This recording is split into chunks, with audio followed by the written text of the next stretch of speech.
Well, let's now speak to Michael Bossacu, Global Affairs Analyst and Senior Fellow at the Atlantic Council think tank. Thank you for joining us on BBC News. So what's your assessment of what happens next as the United States tries to reach a ceasefire in the war?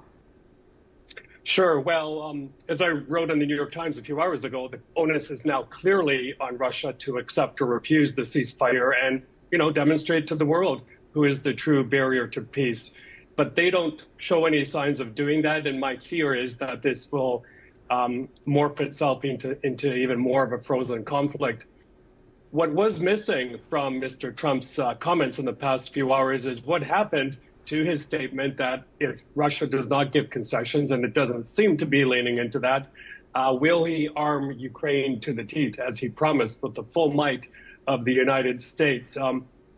And, your correspondent framed it perfectly. The process is hitting the wall. The U.S.-backed process is hitting the walls of the Kremlin.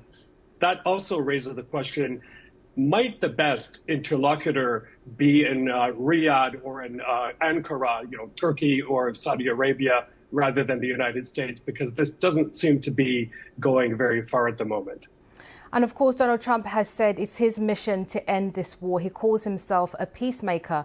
Would he realistically relinquish control in terms of the negotiations that are happening at the moment?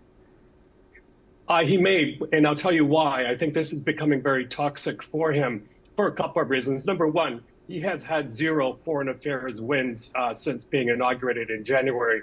The Middle East, the Gaza peace process is not going well for him. Neither, of course, is it in this region of the world.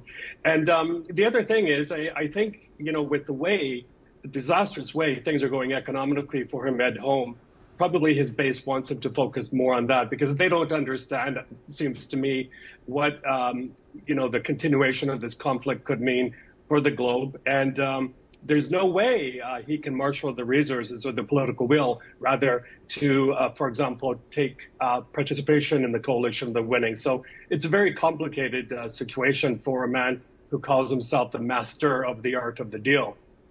And President Zelensky looks far more assured on the global stage in the last few days. What do you think an agreement on a ceasefire could mean for his future as leader of Ukraine?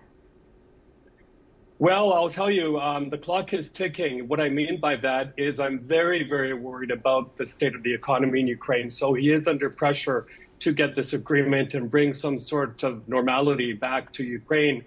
I've also suggested that the government in Kiev look seriously at, for example, lifting martial law in western regions of Ukraine where it makes sense, opening airspace. And I say this with real conviction and feeling because every day I receive more and more news of Ukrainians who have left Ukraine, those millions of Ukrainians who have left, not wanting to come back.